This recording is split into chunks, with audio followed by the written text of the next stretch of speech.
Welcome to the Ghost Show online, my fiends, booze, and ghouls. Your hosts, Seika Groves, Rachel Benter, and Ian Russell will discuss all things paranormal. Prepare to be afraid.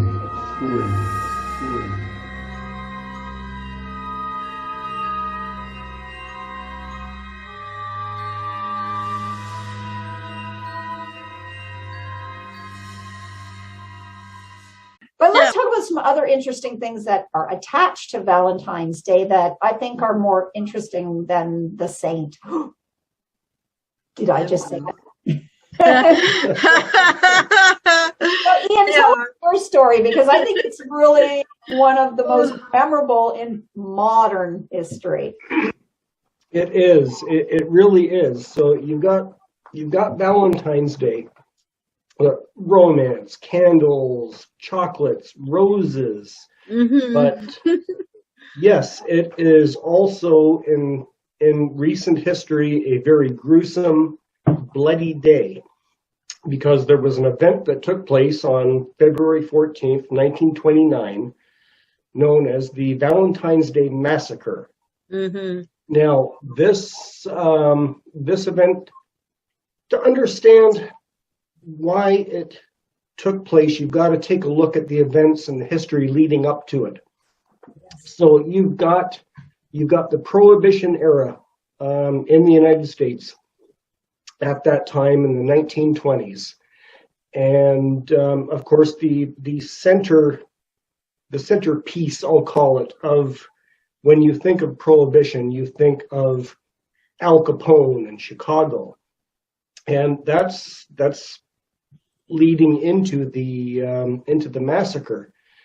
So you had the Prohibition going on, and in Chicago you had two groups fighting for control over the organized crime that was taking place, and the bootlegging and the importing of the illegal alcohol from Canada coming into the United States. And the northern part of Chicago was controlled by Bugs Moran, and the rest of Chicago was controlled in a much larger scale by Al Capone. And as I said, they were constantly battling back and forth for control. And it's common knowledge that Bugs Moran was hijacking Capone's shipments of illegal bootlegged alcohol coming in. And there was also an assassination attempt on a guy named Jack McGurn, who was basically Capone's right-hand man. So what happened is, with all of this going on, somebody within the Al Capone organization decided, that's enough, we're going to put a stop to this, and we're going to make an assassination attempt on Bugs Moran. Now, it's widely assumed that Capone was behind this, but that's never been proven. Right, I know. Oh, it hasn't? I always thought he was behind it. I don't know even why. To this day, no one knows for sure who masterminded the Valentine's Day Massacre. Because apparently Al Capone was at his home in Florida at the time. He claimed he had no knowledge of it until afterwards, and apparently when he found out, he was just furious because this had been done without his consent. Oh no. Yeah, so anyways, somebody within the Capone organization decided, okay, we're going to put a stop to this. We're going to eliminate Bugs Moran. Mm-hmm. And so what they did is members of Capone's group rented an apartment across the street from where they knew that Bugs Moran had this warehouse that always received the shipments of the bootlegged alcohol. And so they rented this apartment. They set up basically a stakeout. And for about 3 weeks, they observed the schedules and the timetables and what everybody from the Moran group were doing in this warehouse.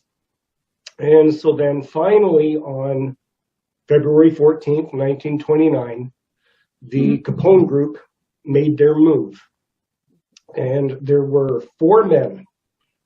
2 of them were dressed up as police officers. The other 2 were dressed as basically how you perceive gangsters today in the movies, with the trench coats and the fedora hats. So they made their move. They went into this warehouse about 10:30 in the morning, after thinking they had lured Moran and some of his men into the warehouse. And the 2 men who were dressed as police officers ordered the 7 men that were inside to line up against the brick wall, for a shakedown. And at that point, they then signaled to the 2 plainclothes gentlemen to come forward, and these guys pulled out from their trench coats the famous Thompson submachine gun. Oh, and my they goodness. started blasting away at these 7 guys from Bugs Moran's group lined up against the wall. Now, the thing is that Moran was not there. He was scheduled to be there to receive a shipment of illegal alcohol, but he was late leaving his home, and he only arrived at the time when the Capone men were moving in, and he saw the police uniforms. So he turned around and took off. So the objective of the Capone raid wasn't met because Bugs Moran wasn't there. And so they blasted these guys. And to make it look good on the exit, the 2 guys who were in the plain clothes walked out with their hands up as if they were under arrest by the 2 guys who were dressed as police officers, and off they went. But so that was the massacre itself. And as I say, people think that Al Capone was behind it. As I say, it's never been proven. But 1 month after the massacre had taken place, Al Capone was arrested and incarcerated for carrying a concealed weapon. Now, we know from history that he also spent time in Alcatraz for income tax evasion. Yep, that's right. It's not widely known. Right? What's that? That's what they got him on. Accounting. Yeah, but it's not widely known that he was actually in prison before Alcatraz for carrying this concealed weapon. And he ended up at the famous, or infamous, if you want to call it that, infamous penitentiary in Philadelphia. And here's where the paranormal aspect of the massacre raid comes in, is that when Capone was in Eastern State, it's claimed that he was haunted by the ghost of Jimmy Clark. Okay. And Jimmy Clark is one of the 7 men who were lined up against the brick wall by shot. Yeah. That was his own guilty conscience, or do you think there was some substance to that? I don't know, because these stories that I've heard, they actually come from the guards and staff members who were at Eastern State at the time, and this is their claim. And then there's another paranormal aspect that results from the massacre. And there's a museum in Las Vegas called the Mob Museum. Oh, macabre, yeah. And they actually have a chunk of the brick wall that Moran's men that were lined up. No way. Yeah, and you can see, if you go there and you can see this wall, you can see the bullet holes in the bricks. Wow. And Do you think there's any paranormal activity near that? I bet there is. I think that's an interesting thing, because I had read too that there's been numerous sightings around the old brewery, because that's what it was. It was a brewery Really? where they were doing that. But there's also sort of the idea of saying, you know, those who were shot dead in the garage, they weren't found until about 3 hours later. that's right. So it wasn't an Oh immediate. no. Nobody just called the police and went, "Oh my God, there was, you know, like a Oh no. hit," right? It was many hours later before anybody even dared to step forward, because, of course, people just didn't, right? But it's kind of an interesting thing that they said that, you know, all those hours that went by, it certainly leaves the possibility of those persons who were murdered, that their spirits were able to, you know, stay within the area and within perhaps even the walls of the building or the garage, because technically I believe it was a garage where it happened, right? It was a garage / warehouse. Yeah. Yeah. Oh, I don't know why I thought it was more out in the open. I thought it was actually in. I didn't realize. Okay. Yeah, I don't think they did it out on the street per se, but there's all kinds of interesting things that they talk about too with that building. I was just reading, actually, there's a really interesting one. It says a Canadian businessman, George Patty, bought bricks at auction. He points that he was the first one to take the bricks on tour and stop at galleries and shopping malls, and also tried to open a crime museum, but it wasn't successful. He finally reassembled the garage bricks in the men's room of his Banjo Palace nightclub in Vancouver, with the addition of a plastic screen set up in front of him to resemble the bricks. It became part of a urinal wall, which conveniently placed targets where men were supposed to aim their urine. These are charming little antidotes of women were allowed into the men's room at the bar to view the wall. So in Vancouver, you could visit the Banjo Palace. You could use the men's room, but it's no longer there. It closed in 1976, and then the wall was auctioned off again. So this is where now these bricks are, Ian. They're reassembled at the Las Vegas Mob Museum. Mm-hmm. So a total of 300 bricks are on display there. And people report hearing gunshots and men moaning and seeing figures falling to the ground. So interestingly enough, this happened on Clark Street in Lincoln Park, right? And so there's also reports now that there's a spirit of a dog that goes back and forth into the warehouse site. And it was possibly it was the German Shepherd that was found after the massacre. So I guess they must have had a dog with them guarding the place. But, so there's all these kind of interesting little anecdotes of possible hauntings. Yeah. Or the fact that these bricks went on a tour and then ended up in a bathroom in a bar. Strange. And people could go, including women, you could go into the bathroom to view the bricks. Those are some strange stories. Wow. Strange stories. That's funny. That are linked to that. Now, I think that probably in modern times, that's something that a lot of people have heard of, at least in our lifetime. I don't know about younger generation. Like if I said to my kids Valentine's Day Massacre, they'd be like, "What? Really? That is." I thought everybody knew about it. I mean, they certainly did for my generation. Because people just sort of idealized and romanticized, gangsters and mobs. Well, and there were so many movies, right? Hollywood did a great job of really, from the 60s onwards, filling our heads with lots of, these mob movies.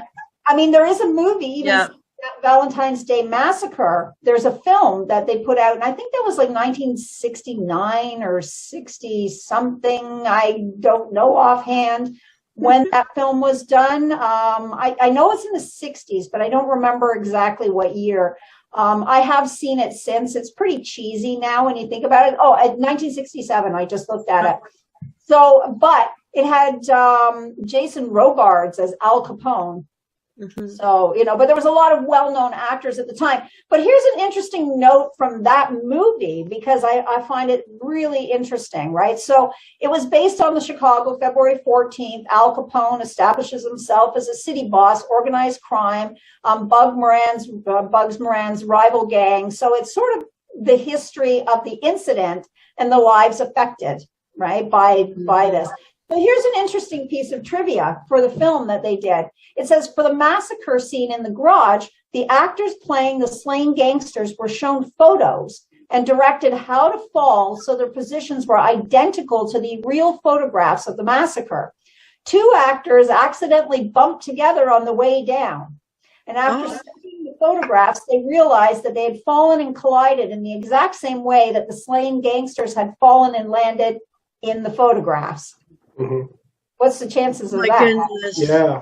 Right? Oh my goodness. But they really made sure that they took the time to try to recreate those photographs as effectively as they possibly could.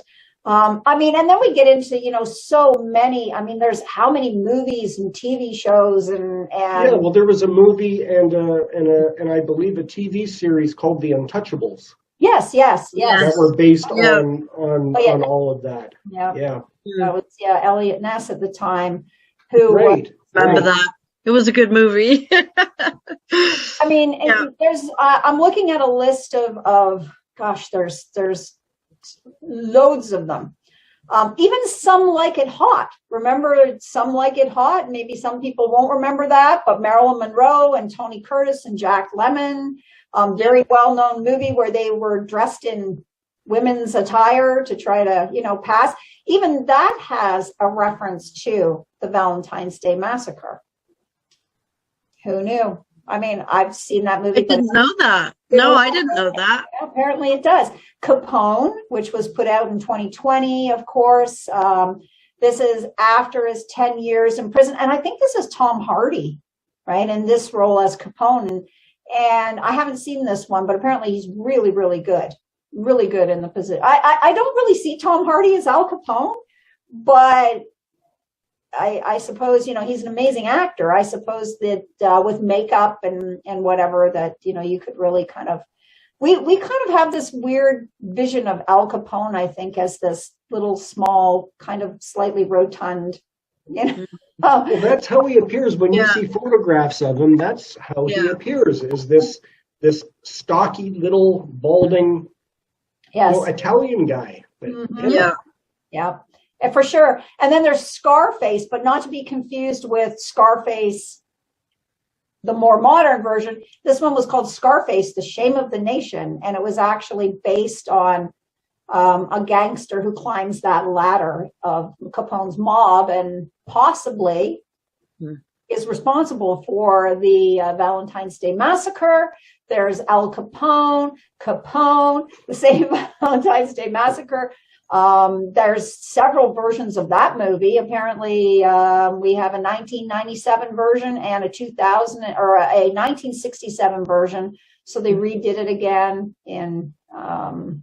As for, being a day of, hauntings and that, I think around that area of Lincoln Park, certainly there may be spirits, there may be residual energy. Do you believe, though, and this is where I, as a psychic medium, and Rachel, you probably feel like this, if you take a bunch of bricks from a site and you move them, do you feel that it's possible that a spirit has gone with those, or the residual energy has moved with those?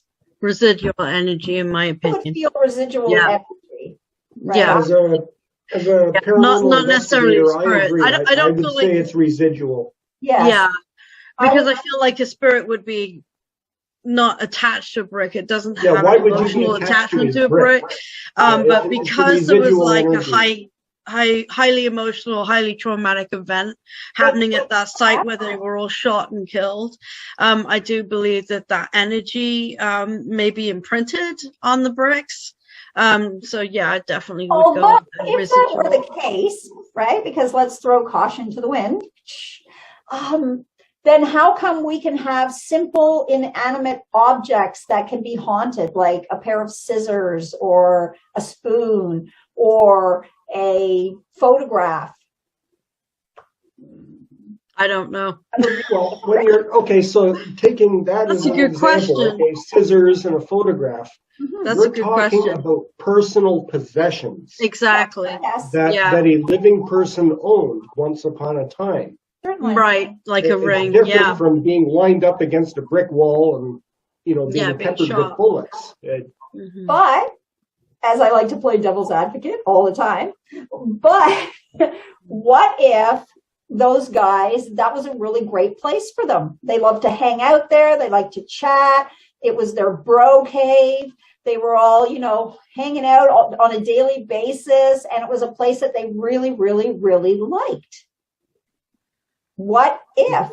No, I think it was just their warehouse that, the trucks came in loaded with barrels of, bootlegged beer, and it was just a workplace.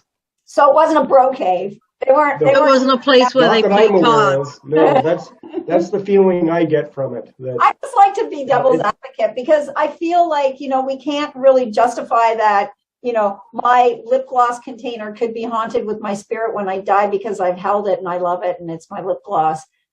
But a brick at a warehouse could potentially, maybe, hold that energy. I'm of the residual energy, but I just like to, like I said, I like to play devil's advocate. Yeah. I think it's fun. It's fun to explore these things, these questions, when it comes to these types of events. I've never been to the Las Vegas Mob Museum to, stand in front of these 300 bricks. That's a substantial chunk of a Oh gosh. Yeah, it's big. That's quite morbid. I don't know about morbid. I mean, see, I'm a collector of all these things. So that doesn't. I know you are, yeah.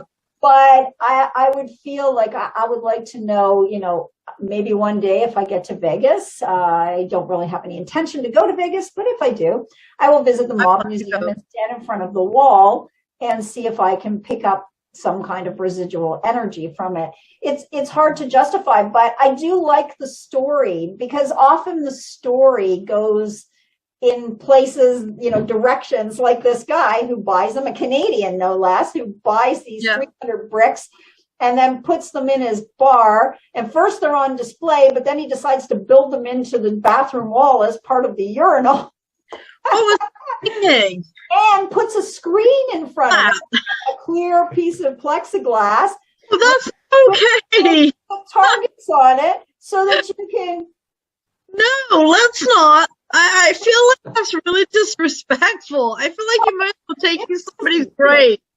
So doing that. Oh God. Does that not make for a great story? I mean, come on, that's just crazy. That's almost crazier than taking the bricks out and putting them in a museum. It's the whole side story that goes with these bricks.